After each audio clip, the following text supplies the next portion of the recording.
The fifth magic, one of the 5 great magics in all of the Nasuverse. We've already covered the magic Heaven's Field, which we went over with Tsiah, and now we're taking a look at his series Witch on the Holy Night for the 5th, which is Magic Blue. The story gives us a lot of context for this. Again, the main character for this is Aoko. This happened in the finale where Aoko went up against Toko when they were younger. So for a long time, Toko was under the impression that their grandfather had sealed away their magic and it required some type of condition to use, but that was never the case. Aoko was just holding herself back because she felt that she didn't want to go to those lengths as being a Magus until Toko pushed her to that point. In the moment, Toko had recently killed her friend Sojiro using one of her familiars. Sojiro is the prototype for Kazuki from Fate Stay Night, by the way, if you didn't know. They come from the same place and they're very alike in demeanor. But yeah, Toko killed Sojiro. This was thanks to the use of her familiar Beowulf, not that Beowulf, a different one. And now Aoko is on bad timing. It was just enough to make her want to push the threshold and release her true magic. So when she does this, we immediately see Aoko being surrounded by lightning, and there's a quick pan all the way beyond Earth's stratosphere, almost like we're being viewed by a satellite.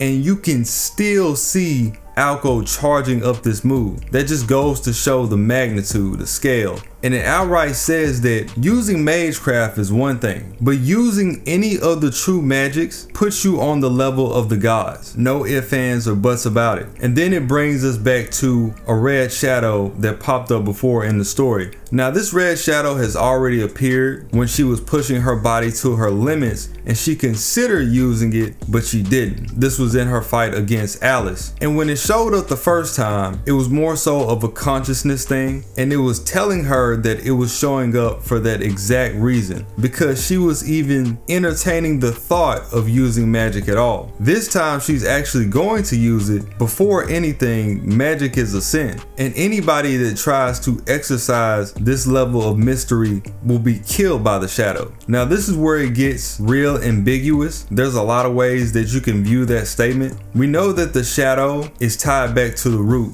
the beginning of all things, the swirl of radix, Akasha, where most mages want to end up. On one hand, you can look at this statement as it's saying that your former self will be killed off since you'll no longer be human like you were. And beyond how I feel about it, this is something that she flat out says in the story anyway. Then there's the fact that in the first time, it showed the shadow by itself, and it also showed the shadow and Aoko being symbolized as one, saying that maybe using it wouldn't be such a bad idea, but she didn't know exactly how. On the other hand, the statement can be viewed as using a magic for the first time should actually kill you, i.e. by the shadow, and it's testing you to see how worthy you are, as if the shadow is a representation of God himself, which would explain why it's so heavily pronounced to be such a sin. Something that we've never gotten to see in the Nasuverse is somebody using true magic for the first time, and I do mean firsthand. The version that Tsiah used of the third was incomplete, and even if you consider her using the Kaleidosticks for the second magic, that was only by proxy. The gem sword replica was by proxy, and as far as Zelrech goes, we know that he created the second, but we have no idea what he did the first time that he used it, what he went through, where he was, or the dangers involved when making this attempt. There's a lot of examples that you could give, but the closest that we've really gotten to this is Solomon using his Ars Nova, which is around true magic level. And guess what?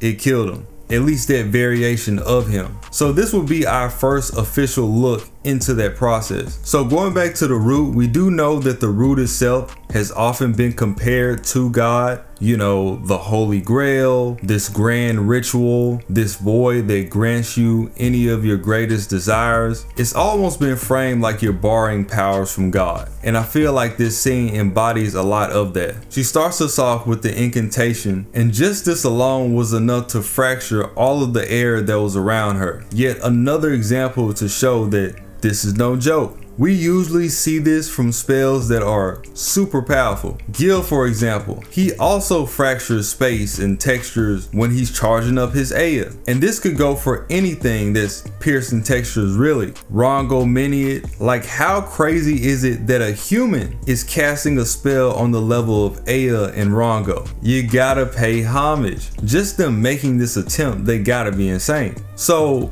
at this point, Toko is contemplating whether or not she should do the dash. This is the same person that diced up Prelati multiple times, as I mentioned in the Strange Fake video. And even she's like, you know what?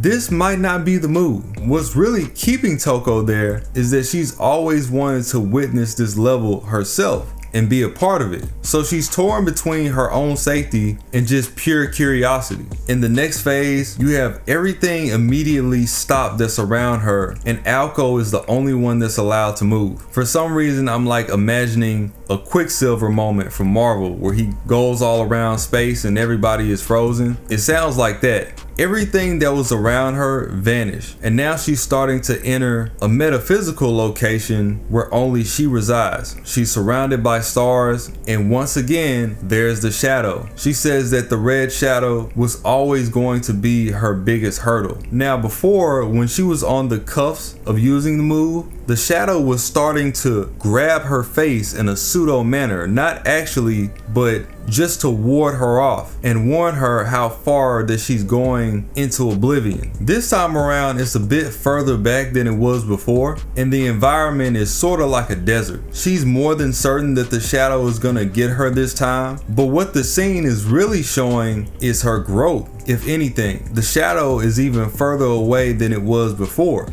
And here you have her standing in the scene. It's telling her to forget the value of life, forget the dignity of death. And in the scene, she's outright saying she doesn't care what happens to her. She just wants to save Sojiro. And the shadow is surprised at the fact that she's taking this so well. It's full of hatred, ready to consume her, but since she's willingly taking it all in, she just goes right past it. And she continues to start out the spell. Every fabric of her body is being tortured right now. Her consciousness is starting to slip away, but she still makes it through. And then it takes us deeper into that process of her reaching the root. You know, if you're familiar with Kara no Kyokai, we seen this in that series with Shiki. It had very familiar scene work. It's all white and there's this blue energy radiating from the middle. What's happening right now is that she's currently walking the path that her grandfather left behind in her crest, but she hasn't been bold enough to use it until now. At the time of the story, and this came out around 2012, takes place in the late 80s, the lands of her people, the Aozakis, was the only place where true magic could be activated. And when her grandfather passed the knowledge on to her, it lifted the condition, giving access to more locations beyond that. Then she starts to reach out to grab the magic for herself. This will be enough to get the job done. Again, her goal is just to save Sojiro, and then she hightails it.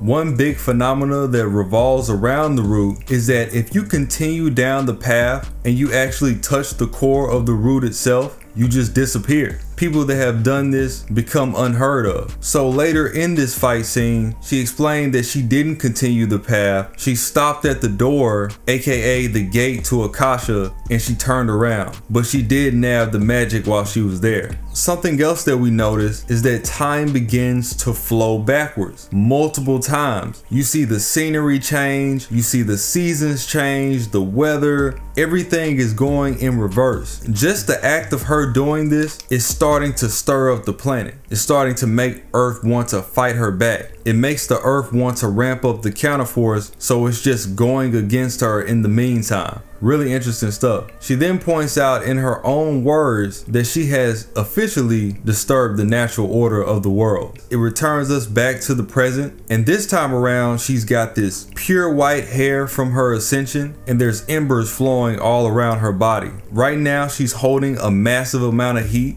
which is really just the energy that she stole, and then she brings it into herself and disperses it. And we can see this through her transformation. The entire thing transforms her hair into more of a scarlet color that embodies that mass radiation. Then you have all of these flowers pouring around her as she's transforming, and they were fully blown, which is a metaphor in direct relation to her. And then we see that Sojiro has completely come back to life after being sliced in half by Beowulf. Now Toko has outright said that even true magic couldn't bring somebody straight back to life, at least on its own. But what Aoko did was different. Aoko used the fifth magic to revert time 5 minutes before the time that he died so she could save him. If I had to compare it to something, actually, it sounds a lot like the Dead Apostles' Curse of Restoration, but on a very extreme level, because they also heal in the same manner, but the duration isn't nearly this far back. So in essence, Aoko has now time traveled by the use of this ability. One huge thing to point out is that time traveling isn't the actual ability itself. It's just a byproduct of how strong it is. We still don't know what it does now. So on top of what it actually does, you get a little time manipulation on the side too. But there are costs that go along with this, and we're gonna get into that too.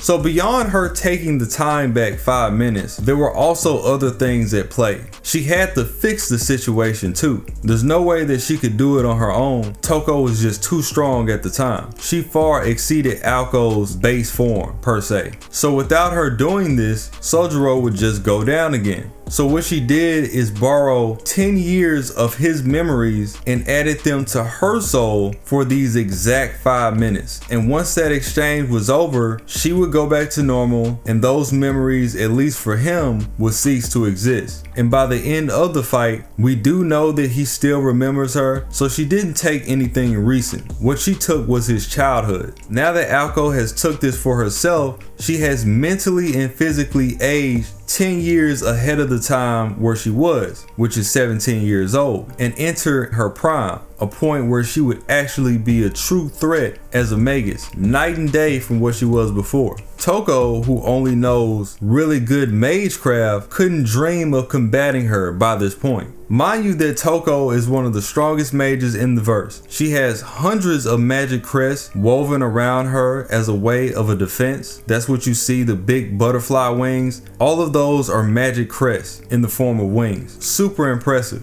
And on top of those, she wove extra runes around herself to protect her from Aoko's next move. And the moment Aoko started, she just vaporized Toko's defenses with one swipe of her finger. In a second, she fired 20 shots and took down the entire barrier. Toko also has runes laced into her coat. Still didn't help. In fact, just the blowback, not even a direct hit, but just being near it was enough to have Toko saying, I can't take another shot of that. It would end her. So at this point, naturally, Toko does in fact do the dash. Aoko starts chasing behind her, and this is where it really starts to get wild. She enters Toko's workshop, the main place where a mage has their authority, and it's filled with all types of anti-rune magecraft. You got runes marked all over the ceilings, they're all over the floor, the walls, and Aoko is just dicing straight through them. Aoko is actually using her real magecraft, the powers of her crest, her magical bullets. That's her thing. But it was being bolstered by the energy of the true magic. So it was way stronger than it was before, and without even trying. So now her magical bullets are coming out with the potency of actual cannons, and she's starting to have Toko cornered. Toko's final stand was her bringing out her Age of God level stone runes. This amplified the power of her regular runes by tens of millions. Just utterly ridiculous. It was the only thing that could match Aoko at this point, and it rendered her bullets useless. So now she had to find something else to do. This is when,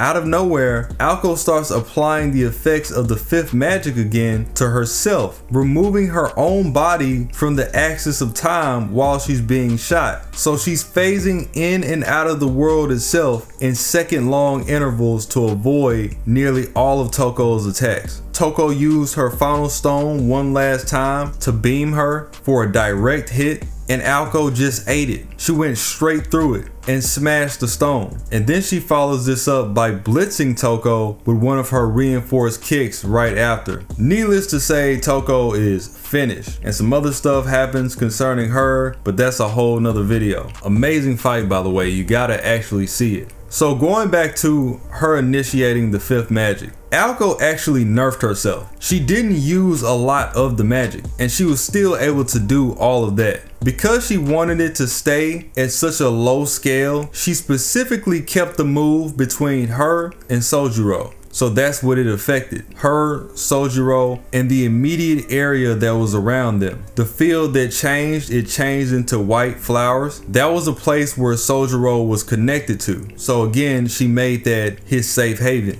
Now the main thing about the 5th magic is that it's said to be something that's in relation to destruction. Earlier in the fight, it was explained that Aoko borrowed those 10 years from Sojiro, but it didn't really explain how she brought time backwards until the end. When Toko was finally starting to piece this together, Aoko revealed that she placed those 5 minutes into the future. This was a very dangerous thing for her to do, because considering the elements surrounding the 5th, that being destruction, this was terrifying to Toko. And mind you, Toko has no idea about her abilities. She's learning all of this on site. She just has the wit to figure this out on spot. She's just that smart. And she's thinking that, well, if time travel is a part of it, her placing that 5 minutes into the future could potentially cause the planet to implode, because again, it's out of the natural order. Aoko didn't say where in the future, she just said in the distant future. So for instance, that 5 minutes of Aoko's sacrifice could be an irregularity that ends humanity in the future. And Toko was the main one to point this out. She said, yo, doing something like that is like hanging a world-ending meteor over the planet and just waiting for it to fall. But Aoko was just doing the best that she could. It was the quickest solution, so that's what she did. And she says, I don't know, man. I'll just put it in the past next time. But the past would have a cost too. In fact, that might be worse. It has to be paid regardless. I really enjoyed this scene because there's so much to pull from it, especially considering how vague the Nasuverse is when it comes to this type of thing. And it really just breaks a lot of this down for us and breaks down some of those walls. It's a great concept, the root, all of that. And another thing, this fight happened when they were still young. It doesn't even account for all the things that they learn in between. This is just a sample of their true power.